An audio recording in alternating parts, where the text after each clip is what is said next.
Jamaïque, moi la batu, aïe na moussala na ye, il est poli, il se comporte bien. Pourquoi pas couper sa chance? N'est pas Goldberg, bazoui chance. N'est pas Diego, bazoui chance. Na moni ya sel makam textuellement na musicien wana moni musicien na makam basala na plateau ndenge makam ose di kwa sa na plateau nanga tabo tala bo comprendre que non a comme quoi azui ba comportement wana mais c'est pas grave c'est pas grave pecho ngam na bimise au moins nanga mais mouton wana ma 9 fois komela habité au père té nota yo mouton wana ba question na yo so yandeni le lutte Jérimba, l'ambassadeur chef coutumier. Alors, le moni Joe, tu as fait un petit marambo. Ngam na formé, moi nanga. Oh, mais comment tu peux aller dire n'importe quoi?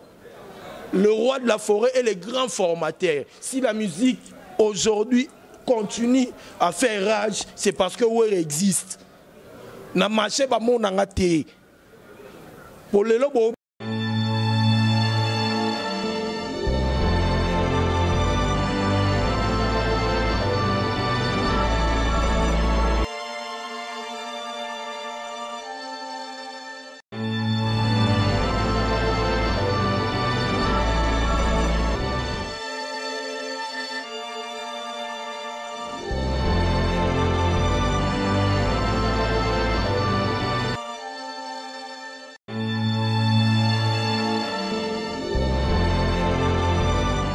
Jamaïque, moi la batu, aïe na moussala na ye, il est poli, il se comporte bien. Pourquoi pas couper sa chance? N'est pas Goldberg, bazoui chance. N'est pas Diego, bazoui chance. Et moussala na ye, topé sa chance. Bino bolingeni. Soraya ye mbate, ntana tala na ye. En fin de compte, vous voulez quoi quand vous venez nous poser des questions? On veut est-ce que Werason, s'il vous plaît, c'est du cours, tout ça, Moussala. On veut est-ce que Tozo mutu lelo, to chaye, tozo mutu lobby, to la presse, sans la presse, sans ba fan, sans ba na Werason na coexister. Vrai, sans la presse ni nyango yo betelanga. Ba presse. Tu ignores, c'est du connaît mission nangai. Tu ignores la presse. Oh, et ça liboko. T'es un liboko ko chapé boy, ngala o chaboy. Ah. Sans la presse. Ben même so que yo ina mfutu ma menga au nom de Jésus. Au nom de Jésus. Ça tient pas. Ah. Ah. Est-ce que nous sommes émission là qui n'a qu'on va qui c'est dit que tu es no kala le ngo misala mission là qui n'a qu'on va qui to bandika babaga mystique mais yo mo lati babaga mystique donc tu veux embourber les gens na misala na yo ban au nom de Jésus au nom de Jésus au nom de Jésus. OK, merci. Donc voilà, donc sogi to ngio sale lo que ça wenge na biso c'est nous qui formons, donc voilà il a sa chance, il va faire un bon boulot tika ya. Bah, déplacement dans des nini à maison. Déplacement est le 29, le 30. Si tout va bien, tu auras na Ituri. Na Ituri, tu auras na Bunia, donc bala Butembo, bala partout tout le monde en Awana, na Ituri. Et puis le 6 juillet, tu zongi Tanzanie parce que bana Dar es Salaam. Parce que là il a soif wana soif tant concert moi bête pour la mind mboule bête c'est comme on dit mboule ko bois qui là té au bois qui là tu sais nzamba dans nzambe mboka na mboka ya bani nango on comprend l'air na Paris bazana hiver Afrique du Sud bana beau temps on comprend l'air peut-être parisien na beau temps Afrique du Sud bana hiver donc pour dire que nzambe c'est lui le maître de temps des circonstances. Et puis force à nature donc il y a une logique et voilà donc on va revenir faire notre travail et Sankara de Kunta wewa Ninja Sigatenda Dr Pichu Musungu appelez-moi ADT Yakimpui Facebook WhatsApp envoyez les messages.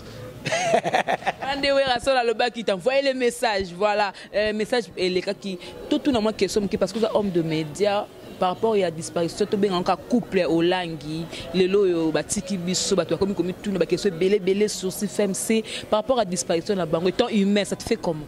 Non, étant humain étant gata mutu so monia ko ina nzela kufi donc to lo bara mawa ezala gende ko boma mutu ba bomié mutu so a mawa donc moi je pense que lelo na marambo ya religieux en mboka ils ont battu Oyo, Basali. Et perdre 2 personnes comme ça à la fois, ça fait très mal. Mes condoléances à la famille, vraiment. Et je pense que, bon, comme tout le bara, mité m'a battu, dès tout le monde a maramongo, mais je sais que Dieu existe. Donc, non, j'ai pas dit que Babandi est là, parce que c'est ce qui s'est fait un peu souvent. Mais je sais que Dieu est juste. Naebi que Aouye Bandenge Nini, Yaromeka Tambouissa, où est sa vision, papa et maman Olangi, Basala qui pona Rosunga Bampate Nae, Namokili et Nzambe. Donc voilà. C'est du qu'on a habité mission et les yeux, c'est le mois passe. Et ça n'a pas si ma casse, prochainement tu au soana. Et prochainement, on a Keba Keba Yambayo, mais heureusement que tu as affaire au Terminator, ou à Suksarabino, au Sugi Penobete Moutounali Bende. Na plateau na yo Suksanga, c'est Diko. Na plateau la ngana roti que le micro te parce que au Suksanga te ko ngana to ebani très bien au Suksanga te yo yebi au Suksanga te. Là Masuka est déjà. Jamais voilà. Voilà na katote.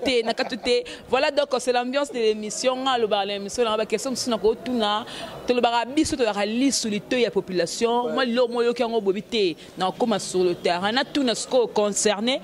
Qu'est-ce qui se passe? Est-ce que Maramo Baolo Basurio, est-ce que la question de tout y a posé, mais ce mon yam souci du coup, à l'ingal le Babalika se défendre, il faut le caractère on se défendre. Voilà, je suis journaliste, je ne reçois pas vraiment bateau belé pour éviter ma camomoni, micro na bino boye l'arabiso et ça l'arabiso mais ça l'arabiso pe mabé parce que au goya au lobby question, mon royaume tout tourner question. Mais peut-être Nataf Nanga et créer problème. Tu vois. Donc, réponse. Par rapport à réponse Koutou, Dieu m'a fait grâce à Pessinga sagesse. Et le balango ninja sikatenda, yaroye banenge nini yako ki mate yako zala toujours na droit chemin nanga et yako éviter ba bavure boyer l'arabiso. Mais je pense que na répondre oyo ngai na yebi o na koké ko répondre. Au-delà qui a connaissance n'angate, sogi na yebagi eloko, c'est ce que je veux dire. Sogi na yebagi te, yango pété na roloba. Donc je pense que on a lobby, yango na maîtrisé et au gemima lobby et engagé gayé. Na mambo. Na tuna c'est comme na zo bango tuna na tuna entre nous na tuna ngo. Ça là est-ce que les États-Unis peuvent assommer un diplôme? Na Congo goûte à passi. Teto qui est né au Tuzonga na Congo za passi. Bon na mboka oyupena loi eza bongo. Ah mais boutika no bajeko. Et na Afrique kutu place au ba olité na corruption et à passi. Allez yolo banangai ni États-Unis. Ba audite salamagi na ba ofida. Diplôme à faux parce que on a la stage dans la FPI na ba grande entreprise en Mboko. Tu vois, j'ai travaillé à l'administration ya Mboka oyo. J'ai fait mes stages professionnels comme académique na ba grande entreprise ya Mboko. T'es exact oh non bien tant que c'est déjà académique aux professionnels c'est parce que moi je veux les gens peuvent dire que c'est con c'est pas con na loba ngo toujours. Ouera a été créé par le bon Dieu. Pour ne pas créer. Oyez-moi l'obara. Sache qu'un jour, l'avenir nous donnera raison. Donc voilà. Nayebi po ani na minito na maison mère place na salara taf nanga. Quand vous appelez Ouera le grand formateur, il est formateur en quoi? Lelo sogi yo. Bozoloba lelo musique ya Congo komi bana Ouera. Sikoyo. Bolo barabongo pour bana tezela na ko bana wera te parce qu'il y a un grand musicien na mboka ça le bec non bana wana tu ba mission tu ba bana wera te to aloba ngom na télévision na émission concert na na boduga le bec non ba bana ya ba parents na bango ba bana wera te bana wera za exaucer na gladi aleka nani on jibim piano ah ya bolo barate bana bolongola moi bana wana Jemima pourquoi vraiment olingi au Lukarara, n'habite. Les lois minutes est belle émission, ouais. Ah ben oui, parce que Eza n'a pas sens. Au moins question tout ni, ça n'a même pas de sens. Ils ont un sens. Tant qu'on va bon, bah moi on dit que bah moi on est dans toute émission moi il y a sens. Puis Malia a olobagena pecho ngam na bimise au moins nanga. Mais moutonga na ma 9 fois comme là habité au père. T'es nota yo, yo moutonga na ba question na yo so yandeni. Le lutte Jérimba l'ambassadeur chef coutumier. Alors bah yo moni jo tia fanti marambo. Ngam na formé moi nanga. Oh, mais comment tu peux aller dire n'importe quoi? Le roi de la forêt est le grand formateur. Si la musique aujourd'hui continue à faire rage, c'est parce que Wer existe. Na marché ba mon nanga te. Pour le lobo bina bano ba uta na maison mère. Parce que formation kuna. Donc les enfants existent. Tant ou même ba pasteur ba loba c'est mon père spirituel. Et l'ungolo banin. Yo bena o mo bebi sana na oyambo souté. Ndeni pour la tunique et ça mamba jibe. Ya konni. Pour la tunique mamba o ba lobe mamba bana yango esuyo. Na bo mabanga. Yango esuyo. Na bo mabanga. Kota yango esuyo. Envoyez le message ADT à Gimpouy. Facebook, WhatsApp. Voilà, merci beaucoup. Question nanga vrai ou faux. Alors qu'on répond l'homme sous ses pardons. Le nanga vrai ou faux et puis au bas qui m'a banga na yo pe ce numéro so lingo pesa vrai ou faux. Puis Roger Alekise Diko na musala. Maman langa Belinda réceptionniste na biso munene pena fta hôtel au place na la flato. Maman tchanga panzi likolo na fin du mois e wana. En tout cas quand on me ramène force langa Belinda pena la secrétaire à Souma et hôtel flat banini donc ça veut dire que vrai ou faux papa. Elle dit Sabila ou Pembe. Vrai ou faux chez. Ah Rabi Malia. Vrai ou faux. Jerimbala. Zambelanga. Eh, Neibsayo, René m'a connaît les Air Mac, Pierromba les garçons suisses. Eh, véritable garçon suisse. C'est Diko. J'ai mis vrai ou faux papa. Puis Roger Alekise Diko na musala. Iga caméraman. Belinda Nzambe nango bo manga fin du mois kokaki. Maman Ridi Maswem. C'est Diko. Oui, j'ai mis ma. Ba fan no ba otala. Ba fan nanga ba otala pe. Ba lobby question nanga na tuna na vrai ou faux au répondre. Vrai ou faux Puis Roger Alekise Diko international na musala. Kara de kunta wewa. Donc tu habites Musugu. Pour le bara faux l'onyezanga, pour le bara vrai l'onyezanga. Oh. Hein? Oh. Motuna ide. Maman Gel Mwanza na Allemagne. Maman nanga le wera Sonic. Rosi muko. Question nanga o sabotango.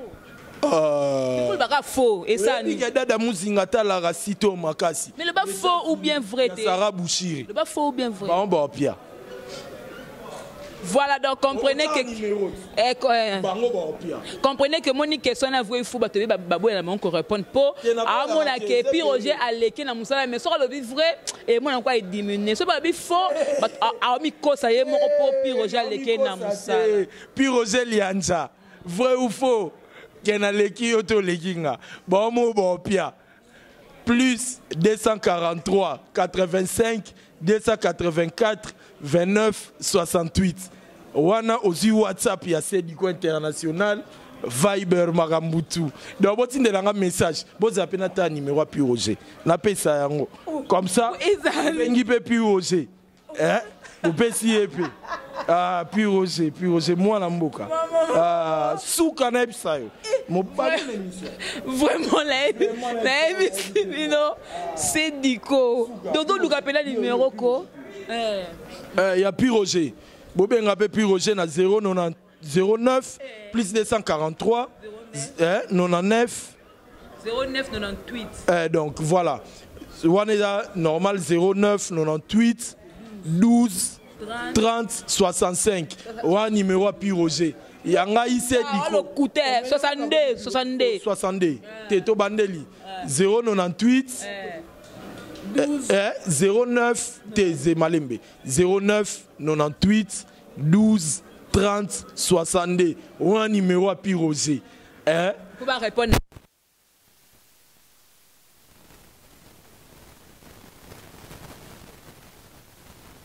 Encore, il y a un lobby.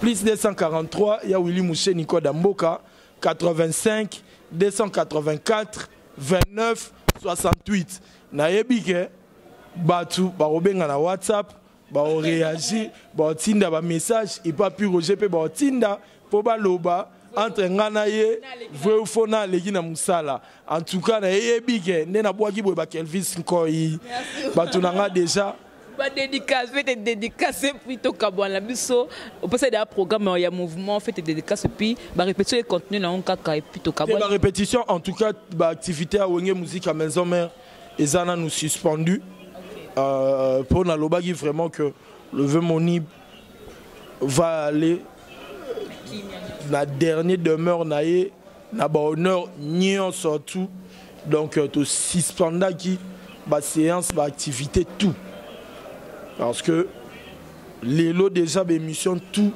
autour ça là ils ont spécial module production notre CG donc voilà naebi que bozo talanga boza partout na monde na moni maman Espérance Tenta depuis États-Unis bienvenue Tenta le directeur financier Yabino Yangoana Dada Muzinga il y a Sarah Bouchiri depuis States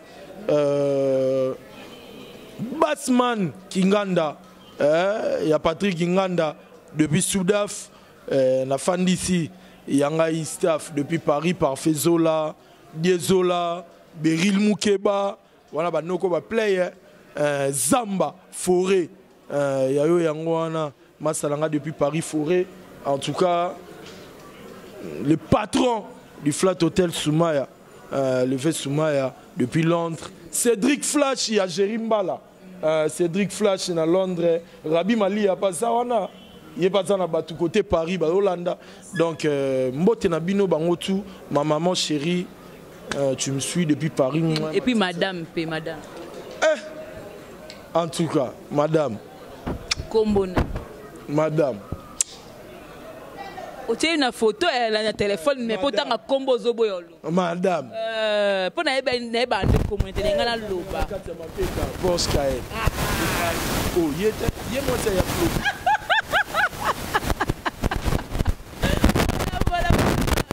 c'est diko na moni ya sel makam textuellement na musicien wana moni musicien na makam basala ba plateau ndenge makam ose diko sa na plateau nanga tabo tala bo comprendre que non a comme quoi a eu ba comportement mais c'est pas grave c'est pas grave voilà ko samba na te ko samba te comme na suka vitesse okuté na doda na libende te jamais merci beaucoup ah c'est du cas bien côté moi mais surtout ça li ka ya bien dans le bien on a tiko pas voisin na liaka vraiment et pas la biso na fa de pas la biso na EHP Média donc maman GH la dame de cœur la maman de tous les enfants merci parce que gros bébé de la presse congolaise Nazolia miliki nazo melango vraiment hein ya miliki wana tonda chocolat ndekuti na olia ngona EHP Média. Alors merci beaucoup à mon cordon et Kibumba pour la coordination. Pardon, très bien assuré. Je vais terminer cette émission pour dire merci à Ekibumba le cordon et puis à Mehdi Ngwadi qui a été le réalisateur de cette émission et le caméraman Mehdi Ngwadi. En tout cas, tu étais trop beau. Mais c'est le travail vraiment. Et pourquoi pas au cordon des cordons. Il y a Ekibumba. Je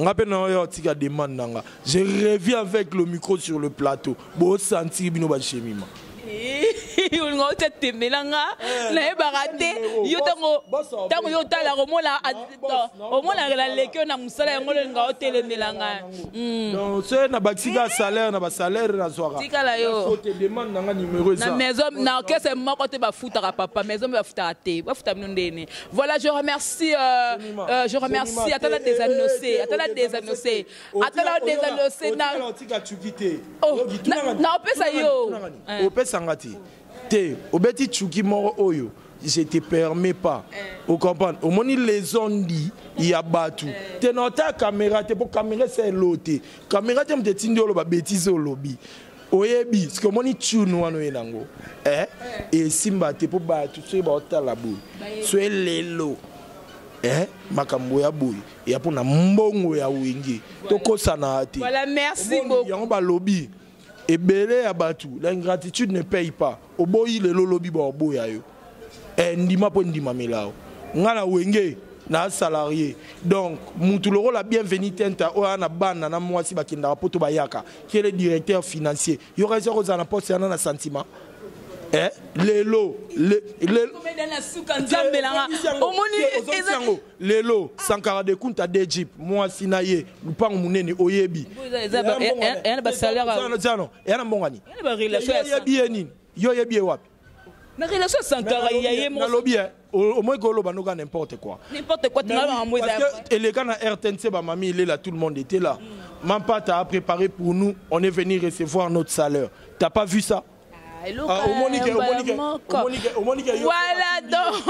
Voilà donc merci beaucoup. Merci beaucoup à Sédico. Merci beaucoup à Souka, à Kimpoui, message dans WhatsApp, dans Facebook et ça l'a bien même malgré tout calamité mais de soi bien Simba qui coûte un peu comme yaye. Voilà, merci beaucoup.